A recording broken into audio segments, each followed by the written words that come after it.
Dr. Lana Whitmore stood in her spacious yet now eerily silent apartment, staring at the tiny, unmistakable 2 pink lines on the pregnancy test. The marble countertop beneath it felt cold under her trembling fingertips. This was supposed to be a moment of joy. Instead, her heart pounded with fear as she waited for Ethan Caldwell, her fiancé, to come home. Ethan arrived late that evening, still dressed in his tailored navy suit, his Rolex glinting under the kitchen lights. He loosened his tie and sighed, barely acknowledging Lana before she stepped forward. "I need to talk to you," she said, her voice softer than she intended. Ethan barely looked up as he poured himself a glass of bourbon. "Can it wait? It's been a long day." Lana's throat tightened, but she shook her head. "No, it can't." She placed the pregnancy test in front of him. For a moment, the room was still. Then, Ethan exhaled sharply, setting his drink down with an audible clink. "Lana, this isn't a good time." Lana frowned. "What do you mean?" Ethan ran a hand through his hair, his posture tense. "The company is expanding. We're moving operations to Singapore next month." She blinked. "We? You mean both of us?" Ethan finally met her gaze. "No, just me." The words hit her like a physical blow. "Ethan, we're engaged. This is our baby. We're supposed to do this together." His jaw tightened. "The board has already approved the merger." He hesitated. "I'm getting married next month." Lana felt the ground shift beneath her. "Married?" Ethan swallowed hard.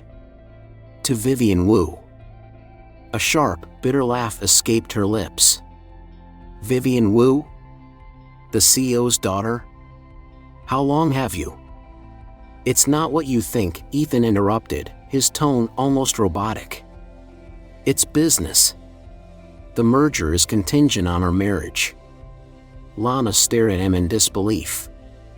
"You're trading your fiancé and your child for a business deal?" He picked up his briefcase. "You'll be taken care of. I'll have my lawyers transfer money into your account." Lana stepped forward, her hands shaking. "Look me in the eye, Ethan. Tell me the last 3 years meant nothing." For the briefest moment, something flickered in his gaze. Guilt? Regret? Then, just as quickly, it was gone. "I'm sorry." But the words were hollow. He turned to leave. "Ethan!" Lana's voice cracked, but he didn't turn back. The door clicked shut, sealing her fate. She stood there, the pregnancy test still clutched in her palm. Her phone buzzed. A news alert flashed across the screen.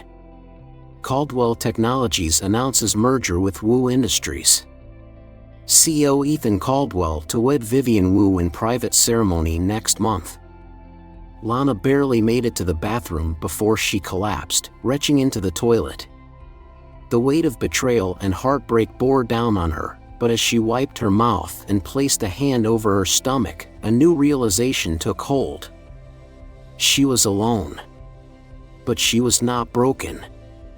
Not yet. Lana Whitmore sat in the on-call room of St. Vincent's Medical Center, her head resting against the cold metal of the locker. The smell of antiseptic and stale coffee filled the air, but it barely registered. It had been 72 hours since Ethan left. 72 hours since she lost her fiancé, her home, and the illusion of a shared future. She hadn't cried. Not yet. There wasn't time for it. Instead, she had thrown herself into work, pulling back-to-back shifts in the pediatric surgical unit, performing emergency procedures with the precision and focus she had trained for her entire life. If she stopped, even for a second, the crushing reality might catch up to her. But reality had a way of forcing itself in. That morning, She had tried to withdraw money for a cup of coffee, only to see the insufficient funds message flash across the ATM screen. Ethan had wiped out every joint account. Worse, even her personal savings, accounts that should have been untouchable, were frozen. "That's illegal," her best friend Mia Carter had said, handing Lana a fresh cup of black coffee in the hospital cafeteria. "He can't touch your personal funds." Well, he did. Lana had pushed her phone across the table, showing Mia a string of bank notifications. "And my key card won't even unlock our old apartment." Mia's jaw tightened. "You're staying with me." Lana had tried to protest, but Mia wasn't having it. "No arguments. I have a spare room, and Jenny just moved out. It's yours." That night, after another 14-hour shift, Lana arrived at Mia's small but cozy 2-bedroom condo in downtown Seattle. The guest room had been hastily cleared, fresh sheets on the bed, a new toothbrush in the bathroom. "Eat first," Mia insisted, handing her a bowl of homemade chicken soup. "Then sleep. Tomorrow, we figure out a plan." And they did. The next morning, Mia, a corporate attorney, took Lana to a new bank and helped her open an independent account, free from Ethan's reach. They met with Henry Blake, Lana's colleague in pediatric surgery, who pulled some strings to make sure she kept her job despite the mess Ethan had left behind. "I can also recommend a good lawyer," Henry offered. "You have a legal right to your share of that money." "Not yet," Lana said, her voice steadier than she felt. "Let him think he won. For now." She had bigger priorities: her career, her unborn child. In between surgeries, Lana worked late nights on her research proposal for minimally invasive pediatric heart surgery. It had been a long shot, a passion project years in the making. But 2 months later, as her pregnancy began to show, she received an envelope with the hospital's letterhead. She tore it open with shaking hands. "Congratulations, Dr. Whitmore. Your research grant has been approved. You are now officially leading your own pediatric surgical team." Mia grinned as she watched Lana read the letter again and again, tears finally pooling in her eyes. "You just won, sweetheart," Mia whispered. "He took your past, but he has no claim over your future." Lana pressed a hand to her growing belly. She wasn't just surviving. She was rebuilding. The grand ballroom of the Henderson Foundation's annual charity gala shimmered under the glow of crystal chandeliers. Seattle's wealthiest philanthropists, doctors, and business moguls mingled over glasses of champagne, bidding on silent auction items that would fund life-saving pediatric surgeries. Dr. Lana Whitmore adjusted the small bow tie on her son's mini tuxedo before smoothing out her own elegant emerald gown. "You ready, buddy?" she asked softly. Nathan Whitmore, now 3 years old, grinned up at her. "Ready, Dr. Mommy." The nickname had started after Nathan overheard one of Lana's colleagues call her Dr. Whitmore and insisted on using it himself. It had stuck ever since. As they stepped onto the red carpet leading into the ballroom, camera flashes erupted around them. The prestigious Seattle Medical Review had recently published Lana's groundbreaking work in pediatric cardiac surgery, making her one of the evening's honored guests. Nathan, clutching her hand, stared wide-eyed at the photographers. "Why so many pictures?" Lana smiled. "Because we're celebrating saving lives." They had only taken a few steps inside when a familiar voice, one she hadn't heard in 3 years, sent ice through her veins. "Lana?" She turned, her breath catching in her throat. Ethan Caldwell stood just a few feet away. The years had changed him. His once polished confidence had dulled into something more weathered, his designer suit slightly disheveled, his jaw more tightly set. But his eyes, Those same deep brown eyes, locked onto Nathan with a look she couldn't quite decipher. Recognition. Shock. Maybe even regret. Nathan, ever the observant child, tilted his head. "Mommy, who's that?" Lana's grip on his little hand tightened, but she kept her voice calm. "Just someone I used to know, sweetheart." Ethan's gaze darted between them, realization crashing over him like a tidal wave. The dark curls. The sharp intellect shining in Nathan's curious eyes. The unmistakable resemblance. His voice was hoarse. "He's mine?" Lana lifted her chin. "No, Ethan. He's mine." The weight of the moment pressed against them as guests bustled around, oblivious to the silent earthquake taking place in that small corner of the ballroom. Ethan looked at his son, the child he had never met, never known, never even suspected existed. Nathan, unfazed, tugged at Lana's hand. "Can we go find the fish tank now?" She smiled, kneeling down. "Of course, sweetheart." Without another glance at Ethan, she led Nathan through the crowd, her head high, her past finally behind her. Ethan stood frozen, watching as his son, his brilliant, beautiful son, disappeared into a world he had willingly walked away from. And for the first time in his life, he realized he had made the worst mistake imaginable. Ethan Caldwell sat alone in the dimly lit lounge of the Fairmont Olympic Hotel, his once spotless Armani suit wrinkled, his gold cufflinks gone. The bartender eyed him cautiously as he nursed a half-empty glass of bourbon, the ice melting into the amber liquid. This was where he had met Vivian Wu 4 years ago.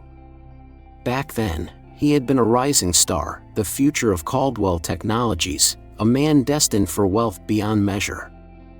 Now, he was a cautionary tale.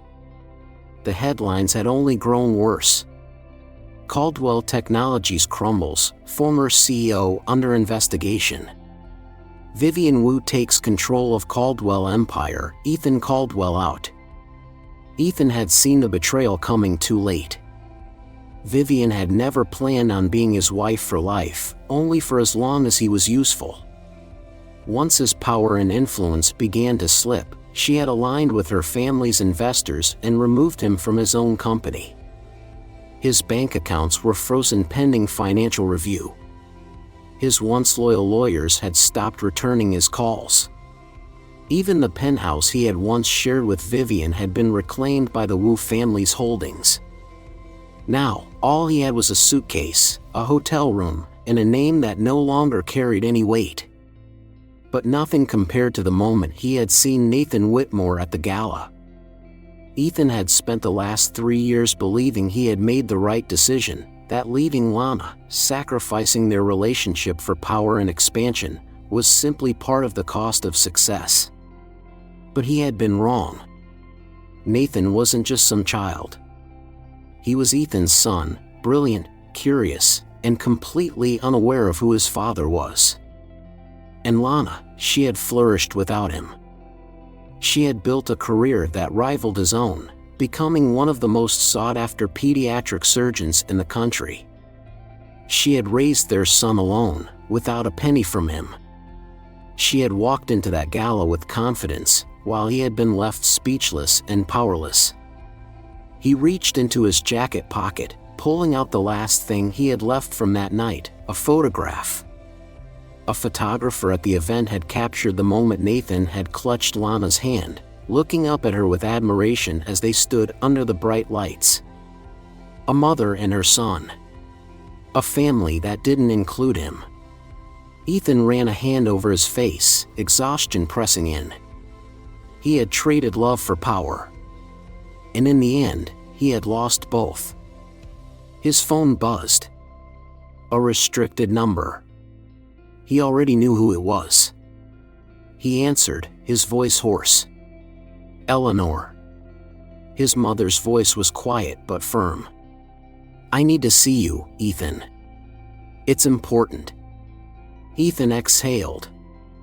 Whatever it was, he knew it wouldn't be good. But for the first time in years, he realized he had no choice but to listen. The operating room at St. Vincent's Medical Center hummed with quiet intensity. Under the glare of the surgical lights, Dr. Lana Whitmore worked with steady precision, her gloved hands maneuvering delicate instruments as she repaired a tiny, fragile heart.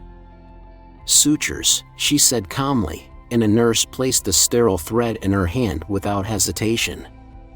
The patient, a 6-month-old infant born with a congenital heart defect, was her 5th surgery of the week, but Lana never felt fatigued in moments like these. She had built a reputation as one of the most skilled pediatric heart surgeons in the country. She made the final stitch and looked up at the monitors. The baby's heartbeat was strong. "Excellent work, Dr. Whitmore," one of the younger surgeons murmured, admiration clear in his voice. Lana simply nodded, her thoughts already moving to the next steps of recovery for her patient. Outside the OR, as she removed her surgical mask, her assistant Jenna was waiting with a folder in hand. "Dr. Whitmore, your research proposal on minimally invasive pediatric cardiac procedures has been approved for the national conference. They want you to present next month in Baltimore." Lana's heart swelled with pride. It had been years in the making, a surgical technique designed to improve survival rates for infants with heart defects, one that would reduce recovery time and increase long-term success. And now, it was changing the field of pediatric surgery. "Let's confirm my attendance," she said, already thinking of how she'd structure her presentation. As she walked down the hospital hallway, she spotted Nathan, now 6 years old, sitting at a corner desk in the staff lounge, flipping through a medical textbook. "You're supposed to be doing your schoolwork, young man." Nathan grinned, his dark curls bouncing as he held up the book. "This is schoolwork. Did you know the human heart beats about 100,000 times a day?" Lana smiled. "That's right. And if you don't finish your math problems, your heart might have to work harder to explain yourself to your teacher." Nathan giggled but returned to his work, pencil scratching against paper. Lana's chest tightened with gratitude. She had built this life from the ground up. 3 years ago, she had been left with nothing, abandoned, heartbroken, and pregnant. Now, she was an award-winning surgeon, a pioneer in pediatric cardiology, and a mother to a remarkable son. Her phone buzzed. A message from Eleanor Caldwell, Ethan's mother. "We need to talk. It's about my health, and Nathan." Lana stared at the screen. She had spent years proving she didn't need anything from the Caldwell family. But maybe, just maybe, this conversation wasn't about her at all. Taking a deep breath, she typed back, "I'm listening." Lana Whitmore sat in her office at St. Vincent's Medical Center, rubbing her temples as she stared at the email on her screen. Stage 4 pancreatic cancer. Prognosis, months, possibly weeks. The sender, Eleanor Caldwell. Lana exhaled slowly, her fingers tightening around the edge of her desk. She had known something was wrong when Ethan's mother requested to meet. But she hadn't expected this. Her phone buzzed again. Another message from Eleanor. "Please, let me see Nathan before it's too late." Lana leaned back in her chair, emotions warring inside her. For years, Eleanor had been the only member of the Caldwell family who had ever shown kindness. She had reached out after Nathan's birth, sending books, educational toys, and quiet but consistent support. Never demanding. Never interfering. But she had also kept Ethan's betrayal a silent wound between them, never pushing him to make things right. A knock at the door broke her thoughts. Mia Carter stepped inside, holding a stack of legal documents. "You need to see this," she said, her voice tight. Lana took the papers and scanned the first page. Her blood ran cold. Vivian Wu Caldwell files for divorce, seeks full control of Caldwell Technologies. Lana's eyes flicked to the next page, then the next. Vivian had built her own empire, piece by piece, until Ethan was nothing more than a liability to be discarded. And now, she was making her final move, ensuring that Ethan would be left with nothing, no company, no assets, and no future. Lana let out a slow breath. Ethan had chosen his path. And now, for the first time, he was experiencing what it felt like to be cast aside. Mia sat across from her.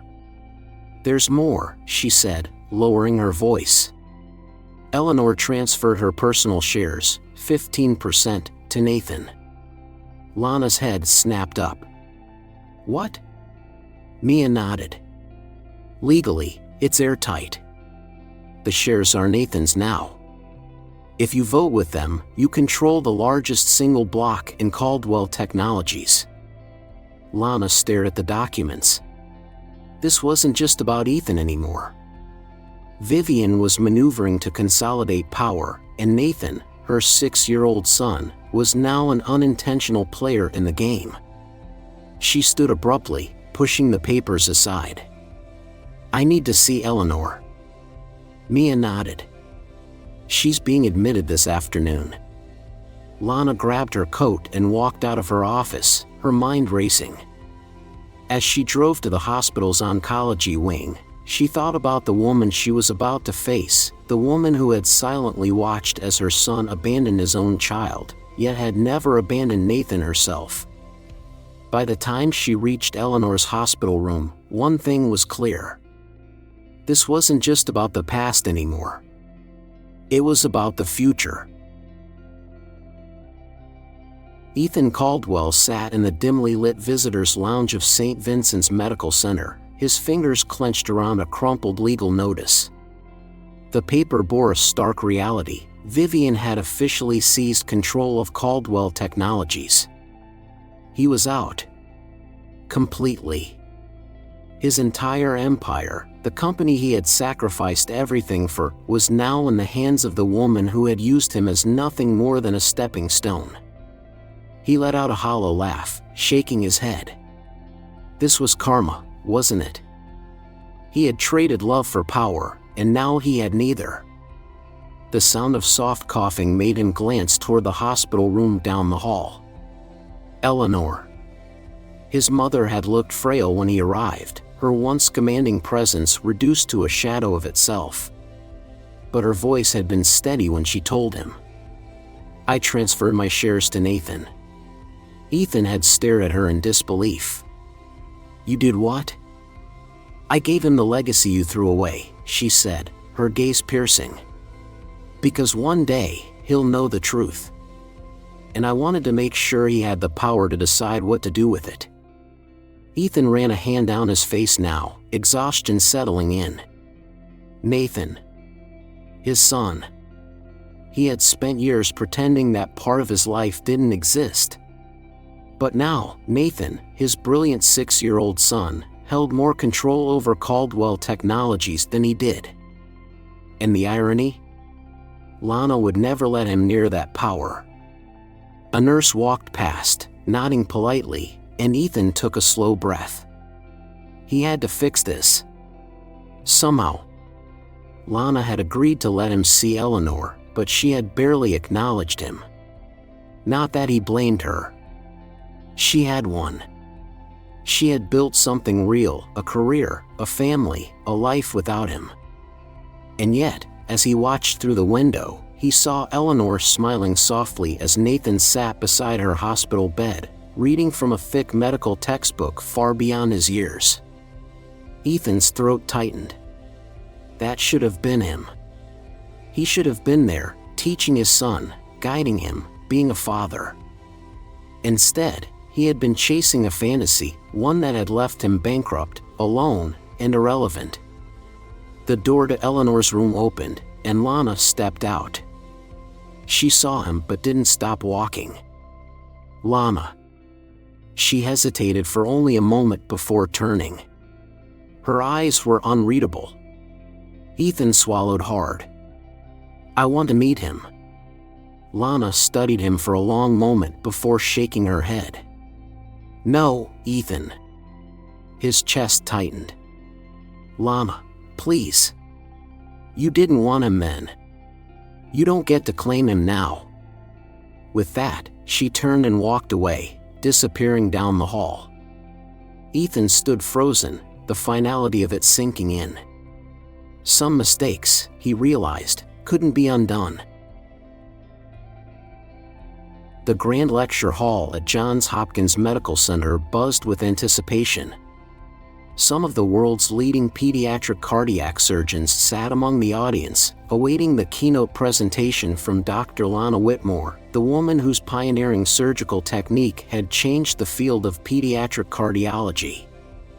Backstage, Lana adjusted the microphone clip to her dress and glanced down at Nathan, now 9 years old, standing beside her in his tiny white lab coat. "You ready, Dr. Whitmore?" she teased. Nathan grinned. "Ready, Dr. Mom." She chuckled and smoothed his curls, her heart swelling with pride. A decade ago, she had stood in a kitchen, holding a positive pregnancy test and watching her world collapse. Now, she was here, stronger, wiser, and more fulfilled than she ever thought possible. The lights dimmed, and the moderator took the stage. "Ladies and gentlemen, it is my honor to introduce Dr. Lana Whitmore, whose work has revolutionized pediatric heart surgery. And with her tonight is Dr. Nathan Whitmore, her son, her inspiration, and a medical prodigy in his own right." Applause thundered through the hall as Lana and Nathan stepped onto the stage. Lana took a deep breath. She had fought for this moment. She had earned it. Later that evening, at a private dinner for conference speakers, Lana caught sight of Ethan Caldwell standing near the exit. He looked different. Older, quieter. No longer the polished CEO, but a man who had learned the weight of his own mistakes. He wasn't there to speak to her. He had already lost that right. Instead, he simply watched Nathan from a distance, taking in the boy he had never known. Nathan, ever perceptive, looked up and followed her gaze. "Mom, that man's staring at us." Lana hesitated, then knelt down. "That's Ethan Caldwell. He knew your grandmother. And he was part of Caldwell Technologies before it shut down." Nathan frowned. "That company went bankrupt. Wasn't it kind of a mess?" Lana let out a soft laugh. "Yes. But some things fall apart so better things can be built." Nathan shrugged, already moving on. "Okay. Do you think I can do a heart valve replacement when I turn 10? Lana smiled, wrapping an arm around his shoulder. "Let's start with age 12. As they exited the hall, she didn't look back. She didn't need to. She had everything that mattered. A career that saved lives. A son who would change the world. A life filled with purpose, love, and true happiness. And Ethan? He had the memory of what could have been. But some choices, once made, could never be undone. As we grow older, we come to realize that life is not defined by the wealth we accumulate, the titles we hold, or the power we once wielded. Instead, it is defined by the relationships we nurture, the values we uphold, and the impact we leave on those who come after us. Lana's journey teaches us the power of resilience and self-worth. Faced with betrayal, heartbreak, and abandonment, she could have allowed bitterness to consume her. Instead, she chose to build, to grow, and to love. She invested in what truly mattered, her child, her career, and her integrity. In doing so, she proved that strength is not in seeking revenge but in rising above pain to create a better future. Her success was not just in medicine but in the values she instilled in her son, a legacy of determination, compassion, and excellence. Ethan's story, on the other hand, serves as a powerful cautionary tale. He chased temporary success, believing power and wealth would secure his happiness. But in doing so, he sacrificed what truly mattered. By the time he realized his mistake, it was too late to undo the damage. His story reminds us that we cannot go back and rewrite the past, but we can choose to be better moving forward. For those in their later years, these lessons resonate deeply. Have we spent enough time nurturing relationships? Have we told our loved ones how much they mean to us? Have we passed on wisdom that will outlive us? Life is fleeting, and the greatest regrets often come not from what we failed to achieve in business, but from the moments we missed with the people who truly mattered. It is never too late to forgive, to reconnect, and to leave behind something greater than material success. The best legacy is not written in financial statements or corporate empires, it is written in the hearts of the people we love.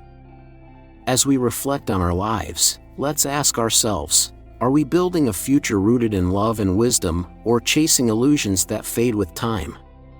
Because in the end, true success is measured not by what we own, but by how we are remembered.